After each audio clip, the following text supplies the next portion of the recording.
ከቅርብ ጊዜ ወዲህ የተሽከርካሪዎች ዋጋ በሀገራችን ኢትዮጵያ እጅግ ባልተጠበቀ መልኩ ሰፊ ልዩነት እየፈጠረ ይገኛል። በዛሬው ፕሮግራማችንም በሀገራችን ኢትዮጵያ ባለ 3 እግር ተሽከርካሪዎች አሁናዊ የባጃጅ ዋጋ ስንት ነው? ሙሉ ዝርዝር መረጃውን ይዘናል። ሰላም ጤና ይስጥልን። የተወደዳችሁና የተከበራችሁ የቻናላችን ተከታታዮች እንደምን አላችሁ? ዛሬ ብዙዎቻችሁ የምትፈልጓቸውን ብዙዎቻችሁም በጉጉት የምትጠብቋቸውን የባለ 3 እግር ባጃጅ አሁናዊ ዋጋ ስንት ነው? ዛሬ እንግዲህ ሰኔ 30 2018 ነው ይህንን መረጃ በብዙዎቻችሁ መሰረት ቪዲዮ ለመስራት የተገደድኩት። ታዲያ በዛሬው ፕሮግራማችንም አርኢ ባጃጅ አሁን ላይ ምን ያክል እየተሸጠ ነው፣ እንዲሁም ቲቪኤስ ባጃጅ አሁን ላይ ምን ያክል ነው፣ ወቅታዊ የተሽከርካሪዎች ዋጋ እጅግ ባልተጠበቀ ሁኔታ ሰፊ ልዩነት ከመፍጠሩ ጋር ተያይዞ እነዚህ ተሽከርካሪዎች ምን ያክል ናቸው የሚሉትን ነው እንግዲህ ወደ እናንተ የምናደርሰው። ሁላችሁም ቪዲዮን ላይክ፣ ቻናሉን ሰብስክራይብ እያደረጋችሁ እስከ መጨረሻው ድረስ ተከታተሉ። እንግዲህ ክቡራን ተመልካቾቼ የኤሌክትሪክ ባጃጆችን በተመለከተ ብዙዎቻችሁ በኮመንት እየጻፋችሁልኝ ነው ይመስለኛል። የ10 ቀንና 15 ቀን በፊት ሾርት ቪዲዮ ያቀረብኩላችሁ የኤሌክትሪክ ተሽከርካሪዎች እንግዲህ ካምፓኒው ወደ ሀገራችን ሲያስገባቸው ዲናሞ ቦታ ላይ ከቨር አለመደረጉ ብዙዎች የባጃጅ ዲናሞቸው የተቃጠለ አገልግሎት እንዳይሰጡ እየተደረጉ ነው።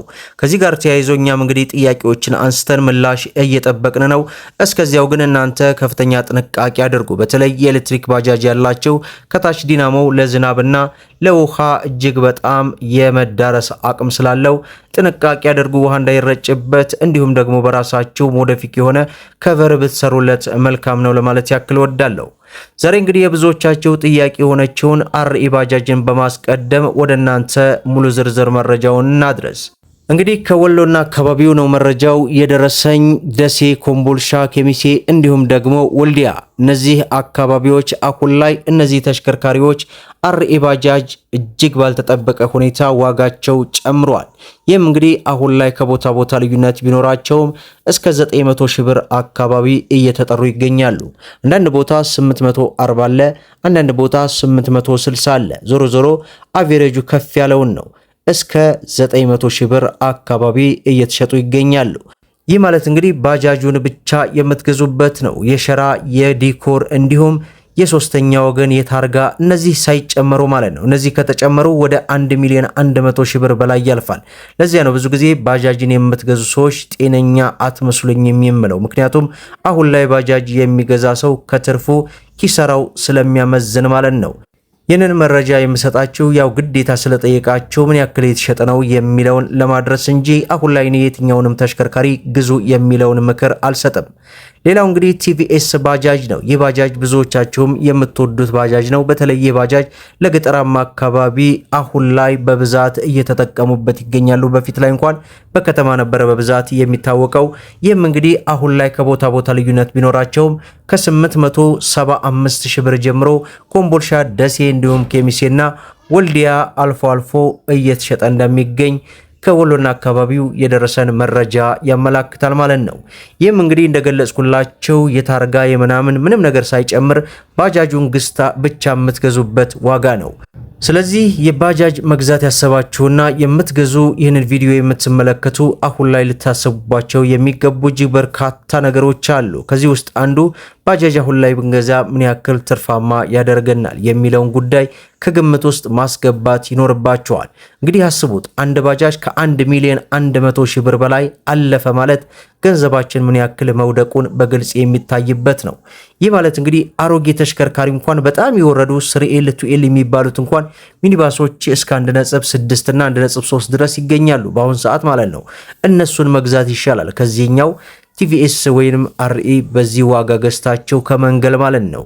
ዞሮ ዞሮ ባጃጅ ከትርፏ ላይፏ የሚባለው ነገር አለ እንጂ ምንም አይነት ትርፋማ የሚያደርግበት ሁኔታ አሁን ላይ ያለ አይመስለኝም። እናንተስ ትርፋለሁ ካላችሁ ኮመንት ላይ አዎ ትርፋለሁ፣ በቀን ይህን ያክል ሰራለሁ የሚለውን እንደ ወትሯችሁ ኮመንት ላይ አስነብቡኝ። እንዲሁም እስከዚህ ሰዓት ድረስ የቆያችሁ ውድ የቻናሌ ቤተሰቦች 3 ቁጥርን ኮመንት ላይ ጻፉልኝ። ይህንን ለማለት ያክል ወዳለሁ። ሌላ ደግሞ የኤሌክትሪክ ባጃጅን በተመለከተ ብዙዎቻችሁ የምትጠይቁት አለ። እነዛን የኤሌክትሪክ ባጃጆች ሰሞኑ እንግዲህ የምሰራላችሁ ይሆናል። ምናልባትም ከሰራሁላችሁ ከወራቶች በላይ ሊሆን ይችላል። ዞሮ ዞሮ አሁን ላይ ያለው የተሽከርካሪ ዋጋ በየዕለቱ በሚባል መልኩ እየተቀያየረ አንዴ እየጨመረ አንዴ እየቀነሰ ያለበት ሁኔታ ነው። ሁሉም ነው፣ በባጃጅ ብቻ ሳይሆን በመኪናም ነው። እንግዲህ ተሽከርካሪዎች አጠቃላይ የኤሌክትሪክ ተሽከርካሪዎች አሁን ላይ በትንሹ BYD ሴጎልን ስናስብ እስከ 500 ሺህ ብር አካባቢ ጭምራ የነበረ ቢሆንም አሁን ላይ በዚህ 3 ቀናት ውስጥ ግን ወደ 200 ሺህ ቅናሽ አድርጓል። ነገ ከነጎዲያ አሁንም ይህንን ቪዲዮ ከሰራሁ በኋላ ደግሞ ሊጨምር ሊቀንስ ይችላል። ያው ሁሉም ነገር በነጋዴው እጅ ስለሆነ እኛ እንግዲህ ያለውን መረጃ በየዕለቱ በሚባል መልኩ እየተከታተልን በዚህ ቻናልም በትልቁ ቻናልም እየሰራንላችሁ እንገኛለን። እንግዲህ የመኪና መረጃን አጠቃላይ የመኪና መረጃን በትልቁ ቻናል ላይ ጥሬ ቲዩብ በሚለው ከ77 ሺህ አካባቢ ነው መሰለኝ ወደ 77 ሺህ ባለው ቻናላችን የመኪና ቻናላችን ላይ በዛ መመልከት የምትችሉ ይሆናል እያልኩኝ ሁላችሁም እንግዲህ ይህንን ቪዲዮ ላይክ ሸር እያደረጋችሁ ለበርካታ እህት ወንድሞች እንዲደርስ አድርጉ። በተለይ ባጃጅን በአሁን ሰዓት መግዛት ለሚፈልጉና ለመግዛት ላቀዱ ሸር አድርጓቸው እያልኩኝ ስለ መኪና ለማወቅና መኪናን በተመጣጣኝ ዋጋ ለመግዛት ይህንን ቻናል ሰብስክራይብ በማድረግ እንዲሁም በየዕለቱ የሚለቀቀው መረጃም እንዲደርሳችሁ የኖቲፊኬሽን ማብራታችሁን አትዘንጉ እያልኩኝ ሌላው ካገለገሉ ተሽከርካሪዎች ጋር በተያያዘ ምን ማድረግ እንዳለባችሁ ከዚህ ቀጣይ የምሰራላችሁ ቪዲዮ አለ። ማለትም አሁን በዚሁ ቻናል ላይ መጨረሻ ላይ ተመልከቱት። እኔ ኮዲሁ ልሰናበት ለማለት ያክል ወዳለው እንግዲህ እስከ ፍጻሜው ድረስ አብራችሁን ስለቆያችሁ ልባዊ ምስጋናችንን እየሰጠን በሌላ ቪዲዮ እስከምንገናኝ ወሰላሙ አለይኩም ወራህመቱላሂ ወበረካቱ እንላለን። የመኪና ዋጋን በተመለከተ እመኑኝ ይቀንሳል። አሁንም ቢሆን እጅግ በከፍተኛ ሁኔታ ይቀንሳል። ይህንን ስላችሁ ዝም ብዬ ለመናገር ሳይሆን አንድ መረጃ ልስጣችሁ። ነገራችን ላይ የመኪና ዋጋ መጨመርም መቀነስም ዋናው ቁልፍ ያለው ነጋዴው ላይ ብቻ ሳይሆን እናንተ ህብረተሰቡ ላይ ነው። ምክንያቱም ህብረተሰቡ የመግዛት አቅሙ ሲጨምር የሚፈጠረው የመኪና እጥረት ዋጋው እንዲንር ያደርገዋል። የመኪና ፍላጎታችሁ የመግዛት ፍላጎታችሁ ሲቀንስ ደግሞ የመኪና ገበያው ይሞታል። በዚያ ሰዓት መኪናው ባለበት ይቀመጣል።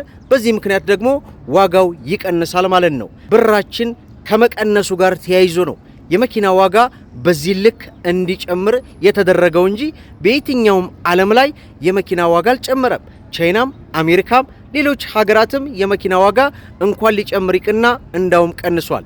ኢትዮጵያ ውስጥ ሊጨምር የሚችልበት ምንም አይነት ምክንያት የለም። ነገር ግን የገዥ ፍላጎት አሁንም እየተመለከትን ነው። የእናንተ ፍላጎት በጨመረ ቁጥር እመኑኝ አሁንም መጨመሩ አይቀርም። ነገር ግን እናንተ እስኪ ጋፕ አድርጉትና ከዚያ በኋላ የሚፈጠረውን 100% ማወቅ ትችላላችሁ።